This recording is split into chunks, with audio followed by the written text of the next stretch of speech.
तो 5 जनवरी के बाद से ही भारतीय टीम विश्राम कर रही है और यह विश्राम जरूरी भी है क्योंकि 22 जनवरी से इंग्लैंड के खिलाफ 5 टी20 मैचेस की सीरीज खेली जानी है।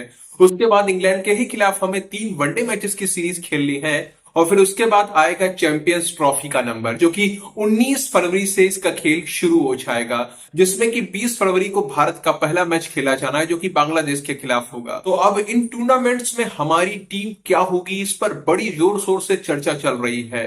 हर एक क्रिकेट विश्लेषक अपना अपना अनुमान लगा रहा है, अपने अपने अनुसार लोग टीम बना रहे हैं। ऐसे में जो क्रिकेट प्रशंसक हैं वो भी बड़ी उत्सुकता के साथ में टीम के अनाउंसमेंट की प्रतीक्षा कर रहे हैं। सभी चाहते हैं कि उनका फेवरेट खिलाड़ी टीम का हिस्सा बना दिया जाए और ऋतुराज गायकवाड़ के भी जो प्रशंसक हैं वो भी यही चाहते हैं कि ऋतुराज को भी टीम में शामिल कर लिया जाए। वैसे ऋतुराज को काफी लंबा समय बीत गया है अंतरराष्ट्रीय मैचेस खेले हुए। उन्होंने अपना आखिरी अंतरराष्ट्रीय मैच 13 जुलाई को जिम्बाब्वे में खेला था, जब वो जिम्बाब्वे के खिलाफ 5 टी20 मैचेस की सीरीज में भारत की युवा टीम का हिस्सा बनाए गए थे और वहां पर उन्होंने काफी अच्छा खेल भी दिखाया था। लेकिन ये उनकी आखिरी अंतरराष्ट्रीय सीरीज बनकर रह गई। इसके बाद उन्हें टीम से बाहर कर दिया गया, मौका ही नहीं दिया गया और तो कम से कम 6 से 7 महीने का समय बीत चुका है। ऋतुराज भारतीय टीम से बाहर चल रहे हैं। उन्हें ना तो श्रीलंका के खिलाफ मौका मिला, ना ही बांग्लादेश के खिलाफ उन्हें मौका दिया गया, ना ही साउथ अफ्रीका दौरे पर भेजा गया, ना ही बॉर्डर गावस्कर ट्रॉफी के लिए चुना गया। किसी भी फॉर्मेट के किसी भी मैच के लिए उन्हें कंसीडर नहीं किया गया। बस हर बार खबरें ही आती रही कि यहां मौका मिल सकता है, वहां मौका मिल सकता है। अब एक बार फिर से भारतीय टीम टूर्नामेंट्स खेलने की तैयारी कर रही है, तो एक बार फिर ऋतुराज को टीम में शामिल किए जाने की मांग जोर पकड़ने लगी है और इस बार लगातार 3 अलग अलग टूर्नामेंट्स खेले जाने हैं। तो ऋतुराज के प्रशंसक यही मांग कर रहे हैं कि कम से कम किसी एक सीरीज में तो उन्हें हिस्सा बना ही लिया जाना चाहिए और मेरे हिसाब से ऋतुराज गायकवाड़ को इंग्लैंड के खिलाफ होने वाली टी20 सीरीज के अंदर मौका दिया जाना चाहिए। फिर चाहे वो एक ओपनर के रूप में मौका दिया जाए तो भी ठीक है, या फिर नंबर 3 पर खेलने भेजा जाए वो भी ठीक है। यहां पर टीम सिलेक्टर्स तय कर सकते हैं कि ऋतुराज को कहां पर खिलाएंगे, लेकिन टी20 टीम के अंदर उनका मौका पाना बहुत जरूरी है और ये ऋतुराज गायकवाड़ का अधिकार है। क्योंकि जब ऋतुराज ने जिम्बाब्वे में टी20 के अंदर अच्छा खेल दिखाया था तो उन्हें टीम से ड्रॉप करने का कोई कारण नहीं था, लेकिन फिर भी जानबूझकर उन्हें ड्रॉप कर दिया गया। जिम्बाब्वे में अच्छा करने के बाद भी जब श्रीलंका दौरे के लिए उन्हें नहीं चुना गया था तो गौतम गंभीर की आलोचना शुरू हुई थी। अब आलोचना को बढ़ता हुआ देखकर अपने आलोचकों को जवाब देने के लिए गंभीर ने प्रेस कॉन्फ्रेंस के दौरान ये बोला था कि हमें केवल 15 खिलाड़ी चुनने थे, वो हमने चुन लिए, अब कोई ना कोई तो बाहर रह ही जाएगा। उसके बाद लोगों ने गंभीर से यही सवाल पूछा कि आखिर बाहर रहने वाला खिलाड़ी ऋतुराज ही क्यों था, कोई और भी खिलाड़ी बाहर रह सकता था, ऋतुराज को ही बाहर किस आधार पर रखा गया। इसलिए मित्रों, मुझे लगता है कि गंभीर को अपनी पुरानी गलती सुधारने की जरूरत है। उन्हें ऋतुराज को इंग्लैंड के खिलाफ टी20 टीम में मौका जरूर देना चाहिए। और जहां तक ऋतुराज को इंग्लैंड के खिलाफ वनडे सीरीज में मौका देने की बात है या फिर चैंपियंस ट्रॉफी में चुने जाने की बात है, तो वहां मौका दिया भी जा सकता है और नहीं भी। ऋतुराज का वनडे के अंदर डेब्यू तो हो चुका है, लेकिन उन्हें ज्यादा मौके दिए नहीं गए हैं और उन्होंने अभी तक केवल 6 अंतरराष्ट्रीय एक दिवसीय पारियां खेली हैं, जिनमें कुल 115 रन ही वो बना पाए हैं। लेकिन इसके बाद उन्हें वनडे टीम से भी ड्रॉप कर दिया गया, आगे मौके ही नहीं दिए गए। क्योंकि आप रोहित और विराट को भी देखेंगे तो ये भी काफी संघर्ष के बाद रोहित शर्मा और विराट कोहली बन पाए हैं। अगर इन्हें मौके ना मिलने होते तो शायद ये भी इतना बड़ा नाम नहीं बन पाए होते।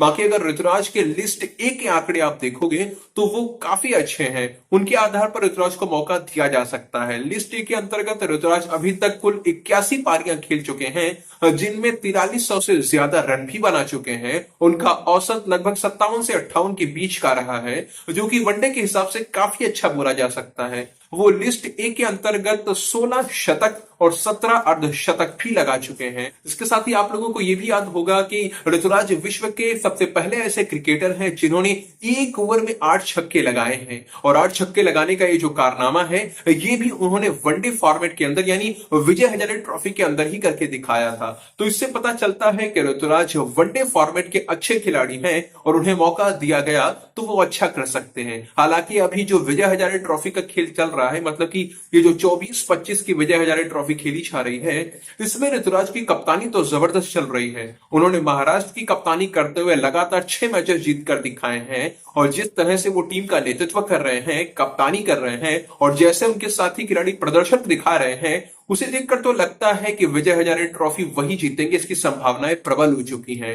लेकिन ऋतुराज से यहाँ पर एक गलती हो रही है कि उनका बल्ला शांत है। उन्होंने इस बार केवल एक शतक ही लगाया है, बाकी उनका प्रयास तो यही रहा है कि वो कुछ कर पाए, पर ऐसा हो नहीं पाया है।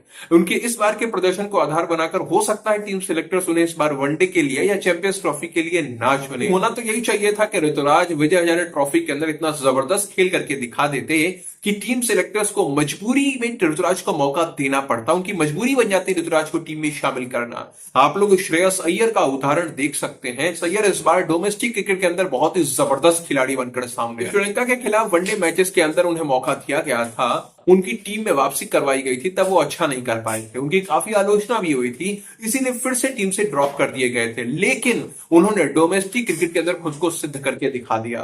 फिर चाहे वो मुश्ताक अली ट्रॉफी की बात हो या फिर विजय हजारे ट्रॉफी की, उन्होंने हर जगह अच्छा प्रदर्शन किया है और अपने इसी शानदार प्रदर्शन के बल पर श्रेयस अय्यर इंग्लैंड के खिलाफ वनडे सीरीज में मौका भी पाएंगे और चैंपियंस ट्रॉफी के लिए भी चुने जाने के उनके पूरे पूरे चांस बन चुके हैं।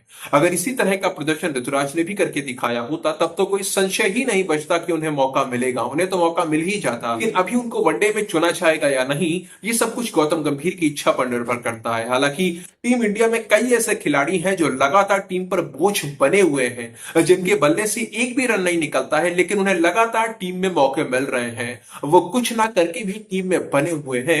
तो ऐसे में ये सवाल उठता है कि जब उन्हें मौका मिल सकता है तो ऋतुराज को क्यों नहीं। इस तरह का भेदभाव नहीं होना चाहिए, कोई नियम है तो सभी पे लागू होना चाहिए, केवल एक को बाहर रखकर दूसरे को अंदर करना ये अच्छी बात नहीं है। बाकी ऋतुराज को वनडे में मौका मिले ना मिले, लेकिन उनका टी20 में हक बनता है, उन्हें इंग्लैंड के खिलाफ टी20 सीरीज के अंदर तो किसी भी कीमत पर मौका मिलना ही चाहिए। वहां पर ऋतुराज की किस्मत यह तय करेगी कि वो आगे मौका पाएंगे या नहीं पाएंगे।